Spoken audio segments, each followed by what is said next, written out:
بسم اللہ الرحمن الرحیم۔ عزیز طلبہ السلام علیکم۔ آج کے سبق میں ہم اردو حروف تہجی کے حرف ضاد کے حوالے سے چند باتیں جو ہیں وہ سیکھنے جا رہے ہیں۔ تو آئیے آج کے سبق کا آغاز کرتے ہیں۔ عزیز طلبہ، ابتدا میں ضاد کی 3 صورتوں کو بیان کیا گیا ہے۔ نمبر 1 کے اوپر جو ہے وہ ضاد کی جو شکل ہے وہ لکھ دی گئی ہے، بیان کر دی گئی ہے، اور نمبر 2 کے اوپر جو ضاد کا نام ہے ضاد، تو اس کو جو ہے وہ تحریر کیا گیا ہے، اور نمبر 3 کے اوپر جو ضاد کی آواز ہے اس کو بیان کیا گیا ہے۔ اگر ہم ضاد کے اوپر زبر لگا کر جو ہے اس کی آواز دیکھیں تو اس کی آواز بنتی ہے ضاد زبر دا۔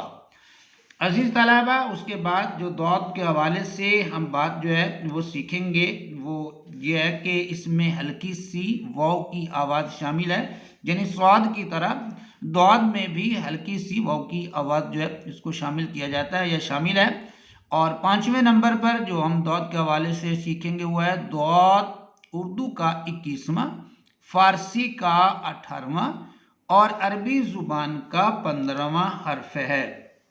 عزیز طلبہ، عربی زبان میں اس کا تلفظ ضاد ہے۔ یہ جنس کے اعتبار سے مذکر ہے، یہ شمسی حرف ہے، یعنی کہ اس کو شمسی حروف میں شامل کیا جاتا ہے، اور حساب ابجد میں اس کے 800 عدد مقرر ہیں۔